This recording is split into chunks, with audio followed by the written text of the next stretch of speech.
Hi everyone, it's Stephanie here and welcome back to another video.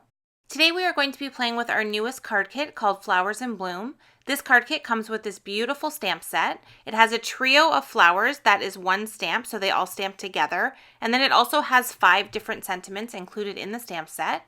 And then we have a really fun product in this month's kit. We have 3 different color burst powders from Ken Oliver that we have had color matched to match exactly to our cardstock.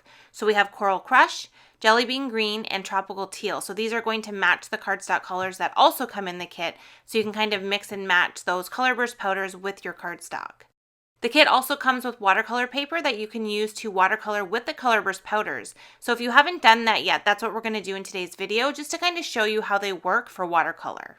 There are so many different ways that you can use these color burst powders if you're not familiar with them. There are a bunch of different techniques. You can use them on dry paper and add water, and it gives you a really cool background effect. You can have a wet background and add them directly into that, and that will give you a slightly different look. Or you can do, like I mentioned, what I'm going to do, and that's watercoloring with them.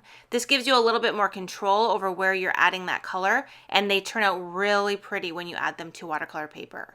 So the first thing I'm doing is I'm stamping out my image. So you can do this a few different ways. You can stamp out your image in a really light ink and do no line coloring.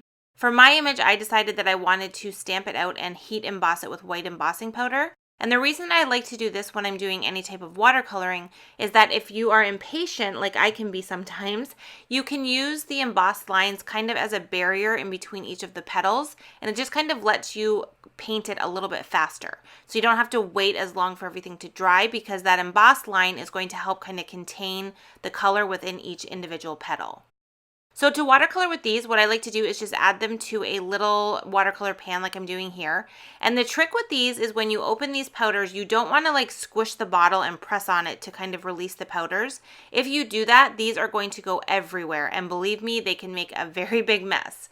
But if you want to just add a little bit of color out of the bottle, just do as I'm doing here and just kind of put it over the area where you want to add the color, and then just gently tap the bottom of the bottle, and that's going to release that powder, and you're going to be able to use it to watercolor.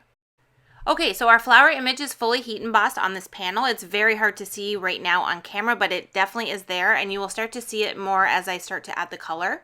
And what I'm doing first is I'm taking a wet paintbrush and I'm adding a little bit of water to each of those little areas where I've added the powders. And the reason I did that is just because the powders can sometimes look a different color when you sprinkle them out than what they actually become. Perfect example is that green one there in the middle. It almost looked like an orange when we put it into the little circle area, but when I added my water, you can definitely see that that's a nice dark green color. So this is just a way to make sure that I know which color is in each area so I don't accidentally use the wrong color. And now I can go ahead and start to do my watercoloring. So what I like to do is I like to take a wet paintbrush, not super wet, just enough to wet the paper. And I like to kind of go around the entire petal area and fully saturate that paper. I then go into my color burst powder and pick up a nice concentrated amount, and then I add it down towards the bottom area of the petal where I want it to be darker, and then I kind of pull out that color with just some water to the edges of the petal. And that just allows me to have the darker area in the center and then a lighter area as we make our way out. So as I'm starting to watercolor my flower here, I'm showing you how I would do this if I didn't have the embossed line. So if you had a no line coloring effect going where you stamp this in just some light colored ink, you would want to kind of make your way around the panel and do separate petals at a time. You never want to do 2 petals that are side by side, just because the color is going to blend into each other and you're not going to get that look that you're going for by making each petal have its own gradation of color. But we do have those embossed lines, so that's going to allow me to be able to paint this a lot faster, and I'm going to be able to do petals that are side by side and not worry about that color kind of bleeding into each other. And if you notice when you are doing your painting, if you get any of the paint on top of the embossed lines, I like to just have a paper towel handy so that I can just kind of dab that up so it doesn't dry on the embossing. So now I'm going to go ahead and start to continue adding all of this color into my petals. I am going to speed this up. I decided to leave all of the painting in the video just so you can kind of see how these petals come to life and see how the whole entire image comes to life as we add the color. Since it is white embossing on white watercolor paper, it's really hard to see without being right there with that watercolor panel exactly what is going to happen to this piece. So it's really kind of fun to watch it come to life as we add all of the different color.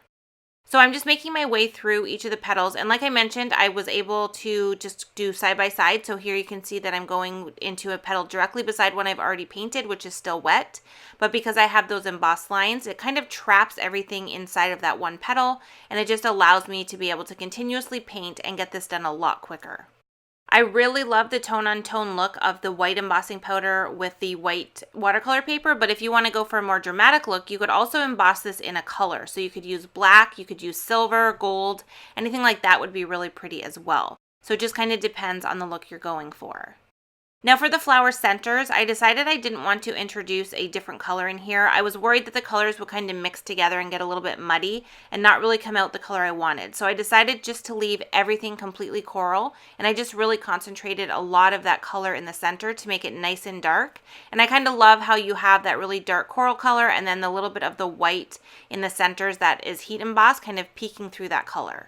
And I am definitely not a watercolor artist. I love to play around with different watercolors, but I definitely need a lot more practice in this area. But you can see with these powders that they really work with you. You don't need to do a lot of technique type stuff. You can just pretty much add your water, add your color, and you're going to get this gorgeous blend of colors with these powders. I love how pigmented you can make it, and I also love how diluted you can make it by just adding a lot more water.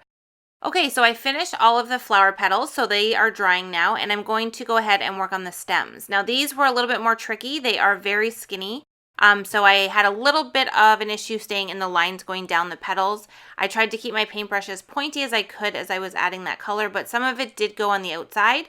I'm not worried about that at all because I know I'm going to add a bunch of color like I'm starting to do right now. So that's going to kind of cover up any of the color that we got on the outside of those stem areas. So now we're going to work on the background. So this is the tropical teal color. This is an absolutely gorgeous color burst powder. I love this color so much. And what I like to do when I do this type of a look is I like to add my water on the outside edges of the flowers and then bring in this color really concentrated against the sides of the flowers and then kind of let it fade out as I make my way out towards the edge of the panel. Now in this area here, I ended up adding a little bit too much water and color, so I just keep that paper towel on hand, and I was easily able to dab that extra color up.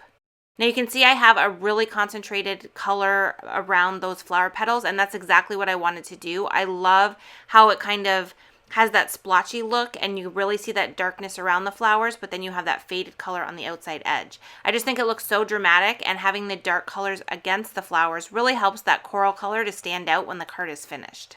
So I'm just finishing adding my color there, and I decided that there was still some areas that were a little bit too dark. I wanted it to fade out a little bit more as it went out away from the flowers.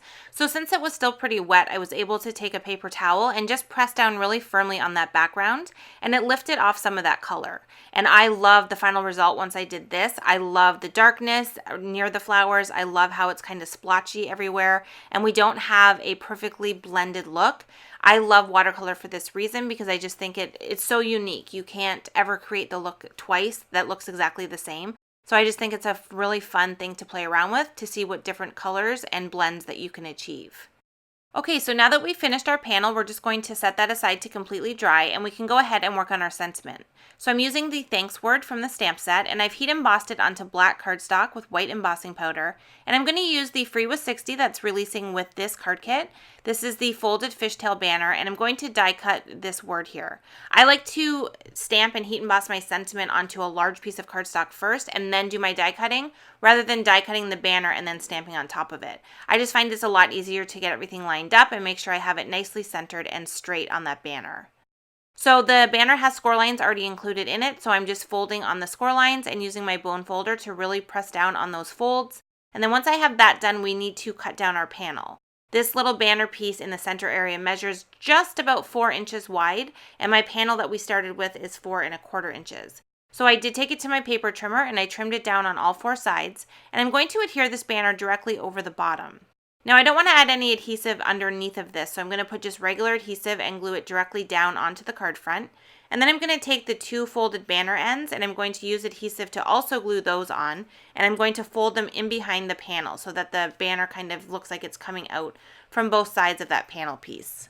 And then once I have that glued in place, I'm going to add foam adhesive behind the main panel, and I'm going to just remove that adhesive backing, and then I'm going to add this to a smooth white card base. This card base is A2 in size, which is 5.5 by 4.25, and you can see how nicely that panel fits in the center, and our little fishtail banner kind of goes off the edges of the card, which I think is a really fun look.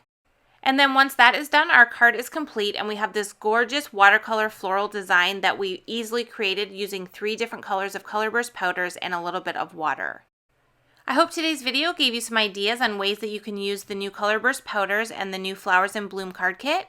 As always, I appreciate you being here for another video, and I hope to see you again soon. Thanks so much for watching.